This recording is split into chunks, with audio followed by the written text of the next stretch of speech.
Welcome to the Our Community Listens podcast, where we strengthen relationships and build stronger communities through listening, leadership, care, and service to create truly human connection. Learn and partner with us as we imagine a society in which people care about each other first. Explore more at ourcommunitylistens.org.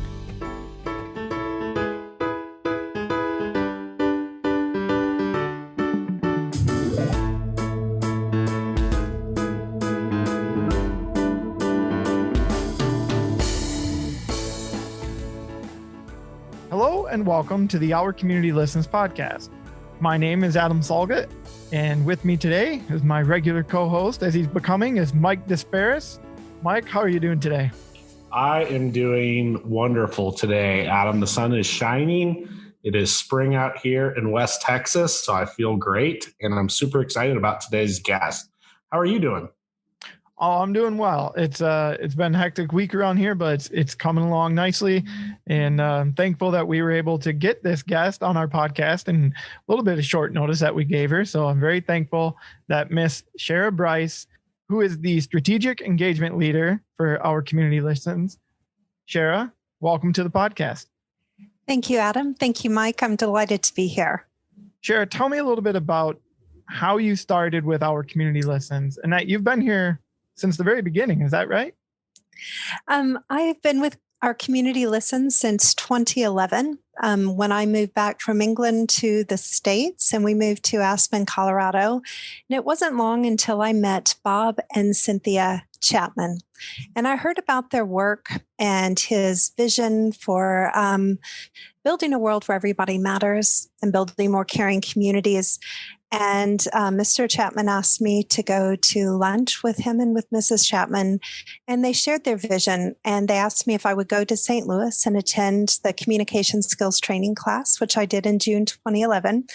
And then I came back, and Mr. Chapman was speaking in Aspen and talking about his vision. And so he said, hey, let's do an experiment. Let's build a chapter in Aspen, which is a community of less than 8,000 people who live there year round, but host between 45,000 tourists in our season. So people work really hard to make Aspen a beautiful and welcoming place to receive the world.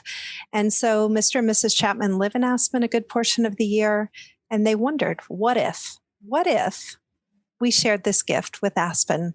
What might the results be? And it's been amazing to see what happened, not only there, but in our other regions and with our partnerships. The ripple effect is truly remarkable. Well, I'm excited to hear some of the stories that I'm sure you have in the 10 years now that you've been working in Aspen. What was one of your early roles with the organization? So first, Mr. Chapman would speak, and he said, now I want you to find people who might like to teach the class. And I said, well, maybe we should have a class. And so we held a couple of pilots and filled it with some great inspirational leaders. And so I was setting up the classes and handling the logistics. And then it was suggested that perhaps I teach the class as well. So I learned to do that. And we got started and we hit our targets really quickly because the demand was high and people were interested. And so we began mapping out the community to say, what would this look like to really embed this in clusters of leadership? And so we met with the sheriff and the chief of police and owners of small business and school leaders. And at first, the chief of police and the sheriff, they said, if we were going to do this 3-day class, we would want to do it on our own with our own teams, because as officers, if you're going to ask them to be vulnerable, we need to give them a safe space to do that. And so the chief of police and the sheriff, along with the mayor and other key leaders, attended a class, the 3-day class. And by the end of that class, they said, okay, we want to retract that request. This class is so powerful to get to sit down alongside other community leaders and people from all walks of life. We want our people to be mingled amongst the community. We don't want to do this separate from the community. And so it was brilliant because the city of Aspen said, hey, we would love to have our very best trainer be trained to teach this class, but not because we want to do it internally just with our own employees, but we'll make it part of her job description to teach this 4 times a year for the community. You let our people be in the classes up to, a certain amount percentage seats per class, and let's build community together. And what was brilliant is that Colorado Mountain College, which is the #1 adventure college in America. And they do a brilliant job bringing all sectors of the community together. They also had 2 of their professors and deans trained to teach our class. And they could do that as part of serving the community as well as doing their role. And so we also had Aspen School District, our first school district that integrated it. And they had 2 people come forward who could teach this class as part of their role, with priority given for their own members to take the class. So it was our first kind of experimentation with what happens if people make this part of their way of life. And it's brilliant because in Aspen, over half of the police force have taken the class. And when you get stopped by an Aspen police officer, it feels different. Yeah. They ask questions like, hey, could you help me understand why you were speeding 25 miles over the limit? And that whole tone sets the conversation differently. And when people take the class in Aspen and they're like, there's something different here, and they realize the police have taken the class, they see a whole difference in how they show up. When parents realize that over half of the educators in Aspen have taken the class, they are so moved because they realize what they're trying to do at home is also happening in the school system. A third of our healthcare workers have taken the class. Small business owners, when you walk down the mall in downtown Aspen and you realize how many of those people. And so Mr. and Mrs. Chapman love to be able to go into restaurants and watch how waiters, waitresses, business owners interact with people who come from all over the world to make their holiday in Aspen. So it's been a fun experiment, but it's not limited just to Aspen. As you know, we've expanded in so many other places. And that's a little bit of what we're going to talk about today, is serving communities and the evolution of our community listens and how we're seeking partnerships and just essentially how to get it in front of more and more people. Am I right? Absolutely. Absolutely. Because, we have 5 chapters that operate in the United States, and they are experiment tanks. But Mr. Chapman believes that everybody matters. We all do. And he wants to reach as many people as possible. And we can't do that with a single funder model. We need to invite more people to the table, invite people to bring their own head, hands, hearts, and resources so that we can really have a multiplier effect. And that's part of what the partnership approach is all about. Shara, it's so great to have you on this podcast. And it's so overdue in so many different ways because of not only your title of, overlooking Colorado and the Missouri area and partnerships and about 12 other hats that you also wear, but your on title of being like the OCL historian. Because not only have you been there through the history of it, but you can speak to the specifics as to why this evolution is occurring. And so as we talk about communities and chapters and kind of those being our experimental tanks, can you talk a little bit about our partnerships that we have and a term we use inside OCL and like our partnership hubs and what type of organizations we're kind of focusing on for those hubs as well too? Absolutely, Mike. That's a brilliant question. So as we look at the needs of the world, we look for the strategic places where powerful community change is happening.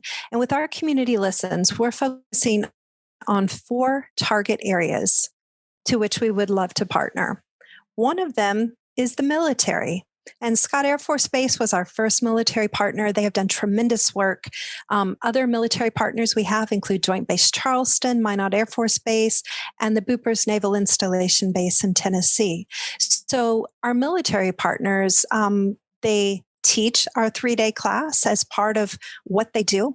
And then they integrate our skills and they spread that literally all over the world as people are deployed. Our second partnership area is government. Government on the local level really provides key infrastructure for communities, whether you're in the health and human services or in housing or finance or 911 dispatchers, whatever the aspect of local government, it really provides the environment in which a community thrives and survives. So we have local government partners with City of Aspen, City of Boulder, Adams County in Colorado, as well as City of Alexandria in Virginia.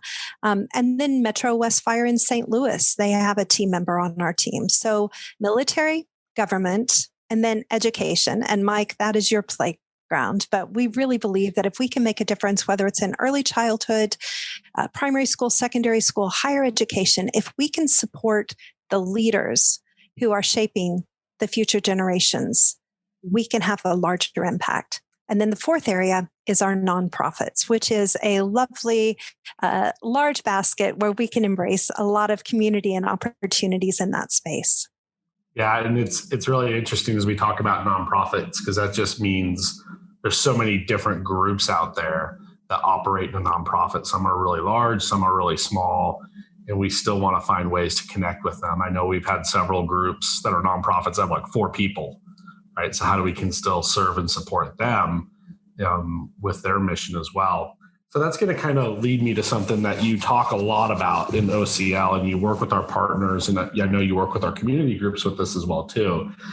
And you say we always have more to gain than we have to give. And when you take a reflection on that with our partners and with our communities, what does that really mean? Not just to you when you say that, but like as our goal inside OCL to receive as well from others. Yes, I do believe that we have more to gain than we do to give. And that really speaks to the mission and our place in the world with our Community Listens, or the Chapman Foundation for Caring Communities. There are so many different groups and leaders who have a vision to make a difference in a strategic way. What we offer to that equation is a common language that really helps us understand how we can strengthen our interpersonal relationships.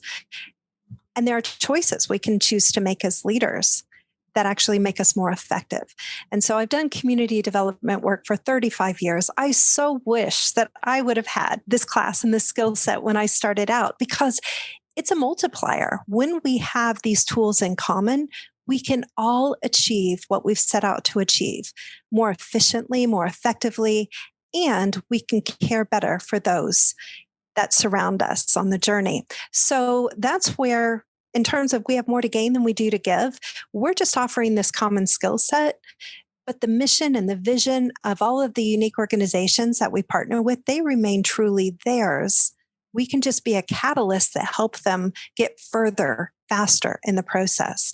And as we mature as an organization too, we can take stock and stop and listen and create space for that multiplier effect to accelerate even more quickly and effectively as the groups that we're partnering with can share how it's working for them, what could be better, what could help us be even more effective. And none of us have to have all the answers independently, but collectively, we can definitely build stronger, more caring communities. That is such a powerful tool to kind of realize too, with everything we hear about nonprofits and how we can impact and support each other. If we take a look at that lens and realize we're not the answer to everything, but others are doing really good work too, it's really powerful to kind of see how that support system can go into place. I want to circle back to one specific partner in one of our hubs that you kind of brought up.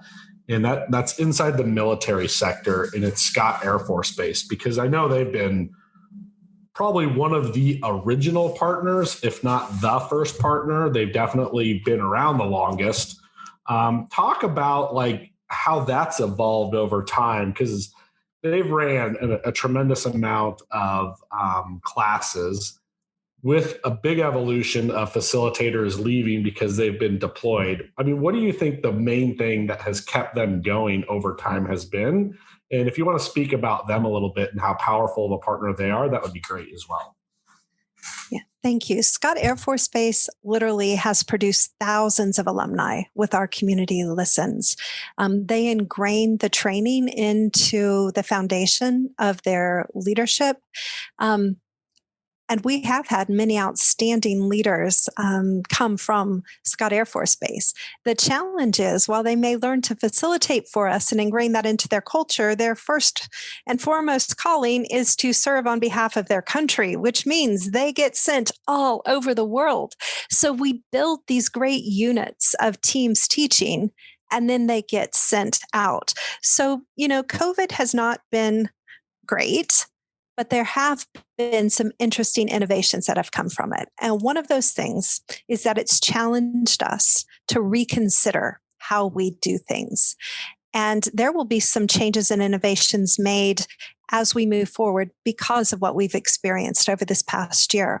One of those exciting things is with our military, as we work in the virtual space, we have webinars, we have podcast roundtables, we have connect sessions, we have leadership training opportunities, and those can be delivered in this virtual space. And as we talk to our friends at Scott Air Force Base, they're so excited because their colleagues who are stationed in Germany or Turkey or Iraq or Alaska or wherever they are, they can actually connect virtually and keep the training going. So we're really hoping that we can reactivate some of our former facilitators who are no longer based at Scott Air Force Base, and yet they are truly living and leading the content every day of their life. So, we believe in the power of our 3-day in-person class. That will always be the number one thing that we promote. However, we really want to meet people where they are and help them strengthen relationships and culture. So we're excited about the innovations we've made over this past year. We're excited to learn from Scott Air Force Base to say, what does it look like? We've had some stories about people who are deployed and have spent 12 weeks of the past year as they've gone on different deployments in isolation because of COVID. So every time they go to a new place, they're 2 weeks on their own. It's lonely. It is hard. Yeah. And so they're talking about how could we use the content to help people get inducted into that new place as they build relationships, get skills under their belt. So we're learning with them, and we're grateful for their leadership. So with our partnerships, like Scott's a big partner, right? They're a big base. Lots of people. You said thousands of alumni. Talk a little bit about some of our smaller quote unquote partners, or what we kind of call our collaborators, and how we support them, because they might not be able to have a couple people go into the class and be trained and all that. So how would we go about as an organization supporting the smaller little guys that are out there? Well, we've mentioned we have more to gain than we do to give. And we're starting with the premise that we don't have a one size fits all, but we're really interested to listening to people's proposals and their ideas. What we know makes a difference is if you're practicing the skills, not just by yourself, but in a cluster of other people who are also practicing the skills. When we look at Barry Waymiller, they have this brilliant class within an organization with the infrastructure that points people to remember we measure our success by the way we touch the lives of others. It's literally written on all the walls. When you're in the community, you may not work in an organization, live with a family, have friends who have taken the class. So it's an entirely different environment. How do we build caring communities? When we find other people who are working towards the same end goal, who are willing to practice, we believe that our 3-day class is even more effective. So, Mike, you mentioned collaborators. Collaborators could be an organization that is too small to have one of their team members trained in our curriculum, because if you're going to go through all the work of being trained, you need to teach quite a lot. Yeah. They may only be able to offer 4 classes and their whole organization would be trained. So it's better to collaborate and get that goal met, and then find ways to sustain that within your organization. So while we will continue to offer community classes open to any individuals, and the community classes are a place that people can send their team members, there are many times when people say, I'd love for my whole team and my board to be able to go through the class together. And we're here to say, yes, Let's make it happen. Let's find a way to do that so that you can have this experience together. We also recognize I believe Maggie from Whitcomb Terrace in Aspen was one of your early guests, Adam.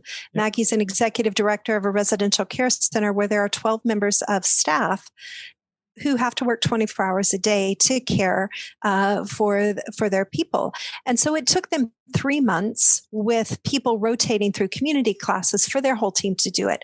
We recognize that there are many different ways to make this work.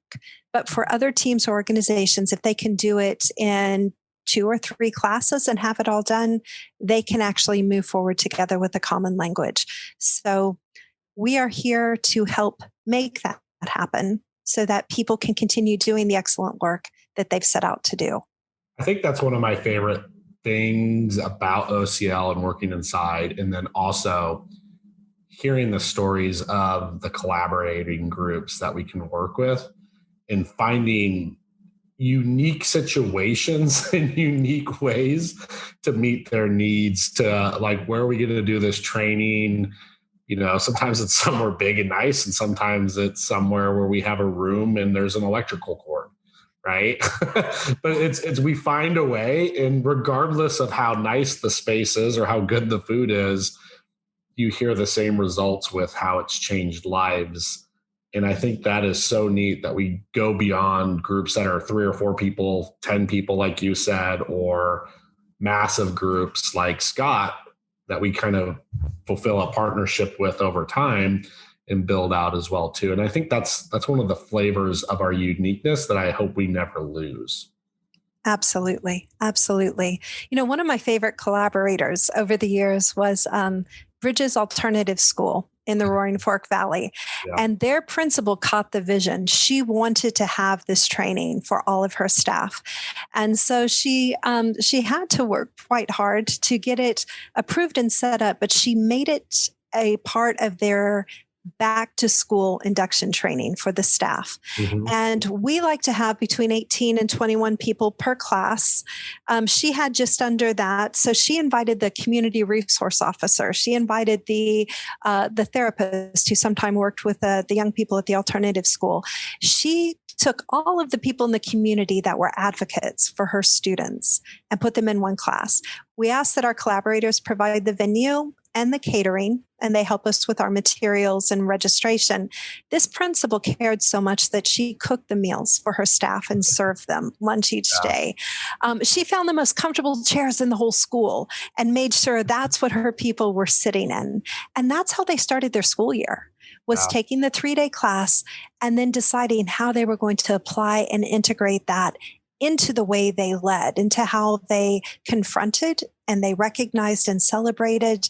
They became very mindful. And then as an alternative school, they hosted continuous learning sessions for us throughout the year. Every time they did that, their teachers were getting ongoing continuing education credit, but they also invited the community to come into that space alongside teachers to keep strengthening their skills. Beautiful example of them achieving their own mission and vision while also inviting the community to walk alongside them. And in doing so, broke down barriers between community perceptions, the alternative school, and they also got needs of students met. So we never could have come up with that idea by ourselves. Yeah. That was excellent leadership within a collaborator that made everything that much richer. And letting us be flexible to figure out a way to meet their needs. So I can just see, in Adam's wife, you know, she's a school teacher too. So I could just see like the principal going around like testing out chairs and this one's going to be soft enough. Maybe smelling them to see if they smell okay to bring them down, roll them down so everyone's nice and comfy. So I just love that story. You've told me that story several times, and it always just makes my heart happy as an educator. I do know her lead elementary principal. He was actually my 7th grade teacher back in the day. And he would do that kind of thing. He's that kind of guy. So Shara, before we shift gears a little bit and I ask you some questions to get to know you, I wanted to give you the opportunity to let everyone know how they could become a partner or, you know, a collaborator. Like, you know, there might be someone out there who's listening right now who owns a business or is the CEO of a nonprofit or just has a group of friends or people who are interested, what is the best way to get in contact, to find out more information? You use this as your 30-second sales pitch to get people connected with us. Well, if you visit our website, which is linked to this podcast information at ourcommunitylistens.org, there are the links that you need to find out more. But they can be as creative as you are. We had people who had nonprofit leaders in Texas and Kansas and Colorado, and they decided they were all going to meet up at one of our locations and do a team retreat while they took the class and have dinner together at night. But they wanted to come to our location to make that happen. Others have said, can we go and help them get the need met? It's a lot easier if you live in Colorado, Missouri, the Carolinas, Wisconsin, Michigan, or Oregon, because we have chapters in those areas. But reach out and let us know and let us see what we can do. The other thing is, while we wait for in-person gatherings to feel safe again, we have a lot of virtual offerings. There will be some new exciting series being launched in April, and I won't spoil the surprise right now, but it is a great way for us to be able to help teams connect wherever they are with some great new, fresh training. And we can build upon that as we get ready for in-person classes to resume. So I think make the ask, Adam. That's the question. If you are interested, make the ask, and know that we're really interested in finding ways to equip people to strengthen their relationships at work and at home. Yeah, and I think that's a great point, Shara, is like, just ask. And then let's start the conversation to see, okay, like, where are you? Are you all virtual? Are you in a place we can maybe get to or have someone close? What could we do maybe just in this time frame, if you are still virtual, that we could support? There's different things we've done for folks. There's different pieces we've been able to put together. And what's unique about this, and I think Shara would agree, it keeps us crisp and innovative within the material in learning new ways and different ways to kind of bring stuff out that we really never thought of before. We always just kind of thought inside this 3-day class box, but realize there's a lot to it that we could still be doing. So that's exciting as well. It is. And, we've had teams where they have all taken the 3-day class and they want a refresher. And they've asked for a virtual refresher for a team to come together in that space. The brilliance of the virtual is that we really can meet you anywhere in that space. And sometimes once you kind of kindle the flames and people remember what it is that they learned. Mike, we were in a learning lab last month, weren't we, around listening? Yeah. And we spent 30 minutes where people were practicing the same skills and kind of new scenarios, but in that space. And there were people in that learning lab who took our class 7 years ago. And they were like, in that 30 minutes, I was in that space. Everything from class, things I had forgotten, it all came back to me. Also in that learning lab, we had people who had never taken our in-person class. They said they learned and absorbed so much from the people in their virtual breakout groups. And they want to take the in-person class, but they don't even have to wait till then to start practicing the skills. Good things are happening in the virtual space. And so whether you've taken the class before or you haven't taken the class, there are options for your team that we think can really add value and build connection, which we all need right now. Shara, congratulations on 10 years, by the way. That's pretty awesome. Thank you. Over those 10 years, I'm sure you've had a number of stories come out from classes that you've taught, either yourself or just heard through the grapevine. So I'm going to ask you to try to narrow it down to one, maybe two stories of the ones that you find most impactful or the most amazing, for lack of a perfect adjective here, but just the ones that really made you go, wow, this is outstanding. I'm so happy that I had a part in this, and I'm so happy that they have made a movement forward. One of the things I love about our class is that it was originally designed to empower change from the ground up. So when those first classes were offered in Phillips, it wasn't senior management that went first. It was the people on the factory floor. And as their leaders saw a change in how they showed up, their leaders were inspired to take the class. In community, particularly in communities with very diverse demographics, you may have a class where you have a leader of industry whose personal net worth is millions, if not billions, sitting next to someone who, for them, English is not their first language. In those classes, we've had people say, I've never taken a class that was taught in English before. This is a new experience for me. Wow. And it doesn't matter what credentials you bring into the class. What matters in our class is how you show up as a truly human leader. I have loved watching people humbly learn from each other, how we forget about the titles and the background, and we see the person in the moment, and we learn from each other. And as we learn each other's stories, that breaks our preconceived stereotypes and change happens. I've loved watching community classes where people say, I have lived here for decades. And in this 3 days, I actually remembered what it means to be part of a community. The blinders fall off our eyes. We see our fellow human as somebody who's on this journey with us, and people show up for each other differently. I've loved the classes that were intergenerational, where we had octogenarians sitting alongside people who had just finished their first year of college. And the 85-year-old grandfather is learning from the 19-year-old, and the 19-year-old is learning from the older adults. It is powerful. And that's what is so refreshing about this class, is that whatever stage you are in life, if you are open to learning new things, there are immediate takeaways that can help you improve your relationships at work and at home. And that strengthens community, not just in one sector, but across the board potentially. So the catalyst for change is what really gets me excited. And the idea that with partners and collaborators, we can reach even more people as they bring their head, hands, and hearts to the table with us. It's brilliant. That's what keeps us moving ahead. I really love your comments about generations being there at the table at the same time and learning from each other.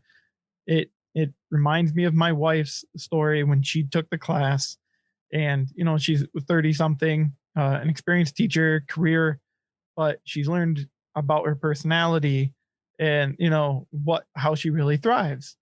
And there was a 19-year-old in her class who was a waiter at one of the local restaurants, and they were put together.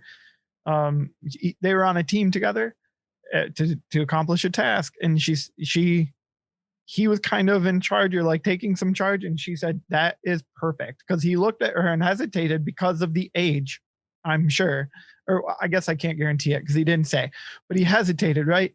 And she said, no, go for it. I love directive. Tell me A, B, C, what I need to do. And she learned a lot about it too, and the idea that it showed where she can really thrive, and it showed his skill sets being able to shine as well. So it's pretty amazing when you think about a lot of those things don't matter when you're just looking at how can we work together and what way can we accomplish the same goal. Absolutely. Sure, I'm interested to ask you this. We work on so many teams together. Like we're always in a meeting. It's just which team are we meeting with, right? So since COVID hit like a year ago, pretty much, we shut down about 1 year ago. Yep. With our classes, and you taught like literally one of the last classes that happened while we were all in St. Louis. What is some of the things you've learned that we can do virtually as far as our material or ideas that you never considered before? Because we were just entrenched doing what we always did because we were doing it well. There are a couple of things, Mike, where our thinking has definitely shifted. One of them around the power of the 3-day in-person class. We really do believe in that. And we know that people say, oh my goodness, 3 days is so long. It's so hard to do that. But it's in that space of stepping away and pushing pause on other things that we allow ourselves to grow. However, when we realize what a privilege it is to be able to take 3 consecutive days and spend them in class, and how not everyone has that privilege, and how many people cannot come to the table because it's 3 consecutive days, that has inspired us as an organization to make changes. During this past year, we've been able to experiment a lot in the virtual space and to see what kind of connection and learning can take place there. That will continue even when the in-person classes resume. We call them community builders in Colorado, where after you take the class, you come together and you do a skills refresher or a continuous learning session. And, sometimes loads of people will come. Sometimes they can't get away because by the time they leave their office and they travel there over the lunch break and get back to their office, there's just no time. We have so many more ways for our alumni to connect and our yet to be alumni to connect. Our friends at Colorado Mountain College, whose campuses cover the size of the state of Maine, when you look at their whole service area, they had always said pre-COVID, it is not respectful to ask people to travel 2 hours for a meeting that's going to be 1 hour. We need to use technology to honor that people's time is valuable. Let's meet wherever you are, have the meeting with all the right people, and then go back to our work, right? So they were already on that trajectory. I think we've all learned to be smarter, right? How can we connect with people all over the country? We've had people from Australia, from Spain, from Switzerland, from England. They've joined our calls too during this time. So what is the possibility when you take the lid off the jar of coming together and learning? That's been really good for us in this time and in this space. And I think we have a lot of learning to do, as we continue. We have learning labs now where people can practice their effective confrontation skills. We can practice our DISC skills. We can do other things where we come together and just practice. And it can be alumni from literally all over getting to meet and network and interact. I'm excited to see us move forward in learning communities where we're sharing our best practices that come from implementing these skills, from being better and stronger together. That's awesome. And like you said, I mean, a 3-day in-person class is very impactful, but it is smart to use what is available to us. And in the last year, it has evolved and people are much more comfortable, connecting via the computer. It doesn't beat connecting in person. That still needs to happen in our lives, but the opportunity to share and the opportunity to grow can still happen in these kinds of formats as well. Yeah, I think about, we just did we being Shara, I, and Misty did a disc training with the group virtually, kind of in the St. Louis area and around. Mm-hmm. And it was fabulous. We had great evaluations and reviews, and they were really excited about it. We would have never thought to attempt that a year ago. Yeah.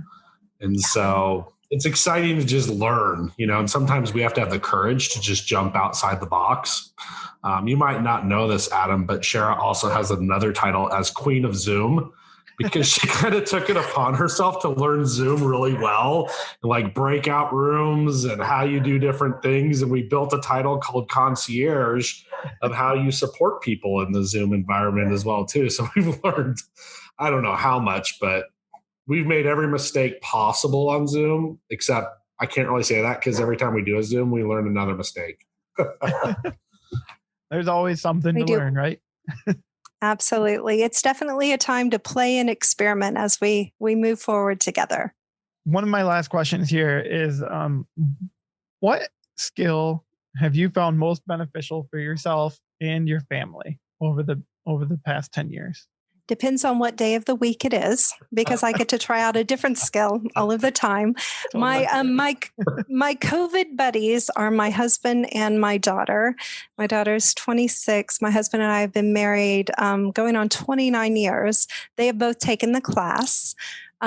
So, they can ask me things like, don't you teach a listening class? Perhaps you could use some of those skills now, right? Or my daughter and I have different opposite tendencies. And so I really do learn a lot from her, and she stretches me in wonderful ways. I'll tell you, this is what I'm most excited about with my OCL skills. I was always envious of the people in the class who were going to get, either because they were brand new parents. So, Adam, with your 5, 2.5, and 6-month-old baby, you get lots of chances to practice like fresh off. And I'm going to become a grandmother in May. And so I am going to have an opportunity to do my very best with my grandson to use all of these skills in new ways. So my son hasn't taken the class yet. When the time is right, he will do that. But I'm going to get to practice these skills with that little life. And that is such a gift. I'm truly grateful for that. It absolutely is. Congratulations. Thank you. All right. So as we wrap up our conversation today, let's focus back a little bit on the idea of partnerships. As always, we like to ask, what is your key takeaway for our audience? Whether it's a challenge to them or just something you want them to think about as they finish up the podcast. So our Community Listens has evolved a lot in the past 10 years. Maybe you knew us in our early days. Maybe you've taken classes more recently. Maybe you're hearing about us and you're thinking, I want to learn more. Please know that we really do want to be able to reach as many people as possible in meaningful ways. And so if the idea of our curriculum could strengthen your organization as they reach their goals, their strategic plans, let's have a conversation. Let's see what it might look like to come together and work in new ways. Our partners have people who are trained to deliver the course within their own organization with the view that not only serving their own organization, but at some point, they will open up space to others, to the surrounding community, to other organizations that are like them. So, for example, some local governments are too small to do it themselves, but they would partner with others. So we're looking for ways to expand capacity. We're looking for people who are like-minded, who want to grow with us. We also welcome invitations from collaborators who would like to host training and fund making that possible for their people. So have a station, reach out, and let's see what possibilities we can discover together. My key takeaway, Adam, is kind of circling back to what Shara tells us all the time, that we have more to gain than we have to give. I love that in OCL, and it just kind of dawned on me. I probably need to do a better job of just living that inside my life, whether it be with my own daughters or my wife or friends or family members or just organizations that I work with or belong to in my community as well, too. So thank you again for sharing that, Shara. What's your key takeaway, Adam? Well, you do like to throw that back at me. Yeah. My key takeaway is that the impact that our Community Listens has had in the last 10 years is immense. And it is something that, as an organization, I know they want to make it even bigger. Immense is a pretty large and impactful adjective, let's say, to put on that. We want it to be more, right? We want it to reach the world. We want to find a way to make a positive impact on everyone and show them that they can be a leader and that they matter and that everybody matters, right? So I think I'm just looking forward to the opportunity to continue to use the podcast in that space where I have the biggest chance to make an impact. And that is what I'm looking forward to. And that's kind of my key takeaway. Let's continue to make impacts in the next 10 years, let's say. This is not meant to be some type of, commemorative episode, but just the idea of knowing that Shara has that 10-year mark, that's awesome. And again, congratulations. And I'd like to thank both of you for being on the podcast today. Absolutely. So and much. Adam, a little bit of the excitement too. We're going to be highlighting different partnerships throughout the year as we continue to go forward on the podcast series. And Shara would make an excellent host of those partnerships. Don't you agree? Yes, I'd be happy to hear her again. I would be delighted to join you. Thank you. Engage on our website, explore learning opportunities, and connect with others. This podcast is brought to you by the Chapman Foundation for Caring Communities, which focuses on strengthening relationships, creating connection, and building community. Listen, lead, connect.